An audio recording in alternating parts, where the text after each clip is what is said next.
You're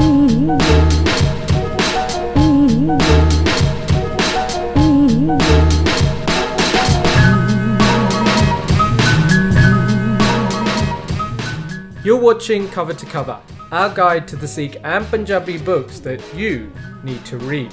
This week we're looking at Life of a Gurmukh Sant Teja Singh by Dr. Khem Singh Gill. This particular book was only recently published in 2016 by the Khalsa Diwan Society of British Columbia in Canada. As you can see, what we're looking at here is a hardbound edition, and this is definitely not what you would call light reading. Let's take a look at the book. Firstly, a word on the author, Dr. Khem Singh Gill, who was the Vice Chancellor of Punjab Agricultural University in Ludhiana and was someone whom I've had the privilege to meet on 2 occasions. He happens to be the father of my colleague at naujawani, Ranjit Singh Gill. He authored this book having spent his younger years learning at the feet, quite literally, of Sant Teja Singh himself.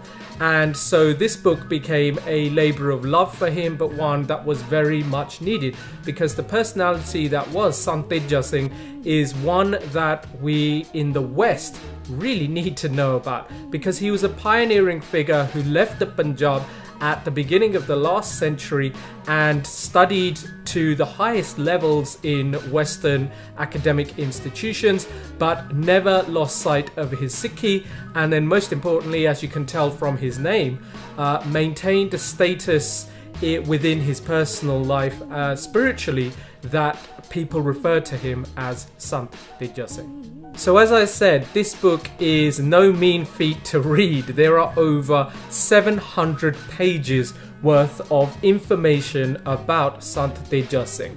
It's not perhaps the easiest of reads. It certainly does not flow, but that's one of the things that makes it such a good book.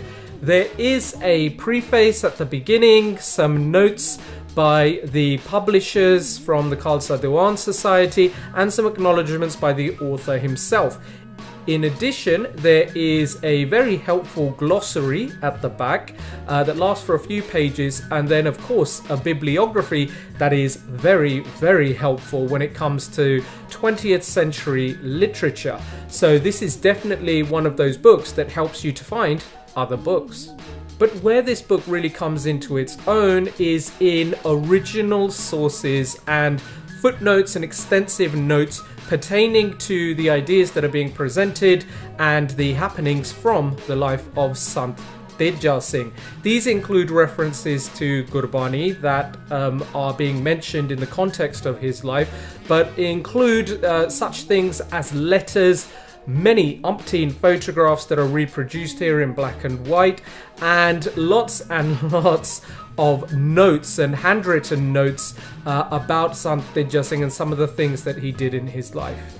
As you would expect from a book that is essentially a biography, you do have a large number of chapters in here about the life of Sant Teja Singh and how it progressed. So his background, birth and childhood is chapter 2, early service career is chapter 5, his education in the UK and education in the USA are chapters 9, 10 and 11 respectively. But what we get alongside this is very, very interesting. Chapter 1, for example, is almost 200 pages in length.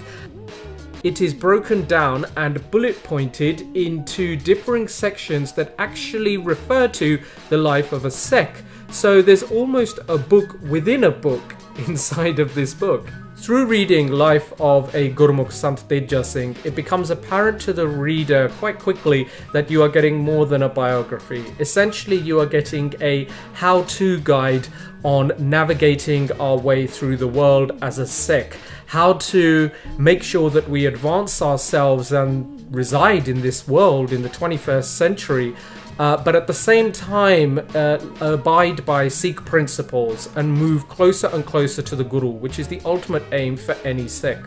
Like any good book of this ilk, it poses just as many questions within the inquisitive reader's mind as it provides answers. And for that reason, this is certainly a book that you should want to try to pick up and not necessarily read all the way through, but certainly peruse and browse.